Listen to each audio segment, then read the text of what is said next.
Hello guys, good morning. Sa mga nagtatanong po kung ano po ang itsura ng bahay before ang part 1 at part 2, yan po. Ayan, napakasimple po ng itsura niya nung nabili yan. Kaya ayan, ano po kasi siya, parang row house siya, tapos bare type. So walang kaano-ano yan dyan, basta kompleto. May CR, may maliit na lababo sa loob, at saka may kitchen sa likod. So yan po ang itsura niya noon, at saka may CR din. Pero since dyan nakatira yung dating may-ari, hindi siya ganun nakalinis, luma na siya. At yung likod ng kitchen ay wala siyang wall, wala siyang flooring, at wala siyang bubong. So, parang napaka-untidy niya tingnan at hindi safe para sa mga nangungupahan. So, since may gustong umupa ng murang halaga lang at nakatenga lang yan, so hinayaan na namin na maupahan. Inupahan nila yung bahay for almost a year din, medyo matagal din.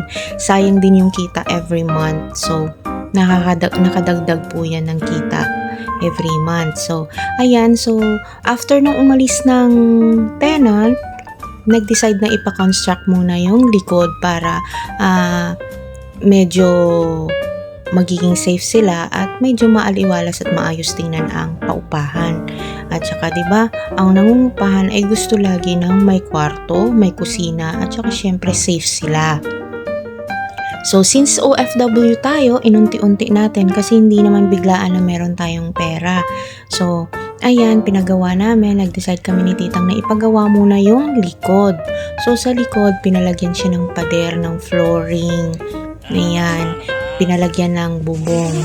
So, at ilipat yung maliit na lababo doon sa likod para maging maayos. Diba, kitchen, may lababo, may lutuan. At may gripo, o di ba? At 'yun, ang ano naman na to, ang kitchen naman na to ay meron siyang haligi at pinalagyan na rin ng beam para maging ready siya for next step or next plan namin na if ever na ipaslab someday, ready na siya. So, no need ng dagdagan pa. Ready na yun for slabbing at saka palalagyan na po natin yan ng bubong. At ang gagamitin natin para sa bubong ay yung tinatawag nilang tubular. So, tubular ang gagamitin natin para kabitan siya ng bubong at pansamantagal muna yan habang papaupahan pa. Yun ang mga naisip namin. So, ayan, nalagyan na siya ng lababo. Diba? Ang cute ng lababo.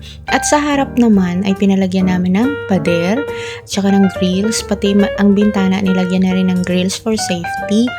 At may gate na rin. So, hindi na siya basta-basta open. So, safe na ang lahat pag nasa loob. Paupahan man yan o hindi, basta safe ang nasa loob. O, diba? Tingnan nyo yung gate namin. Ang ganda, guys. Foldable yan. O, diba? Kasyang-kasya ang BMW ni Tita. Joke. Ayan. Ayan ang kitchen. Napapalitadahan na. Ayan. Paunti-unti na siya naging maaliwalas.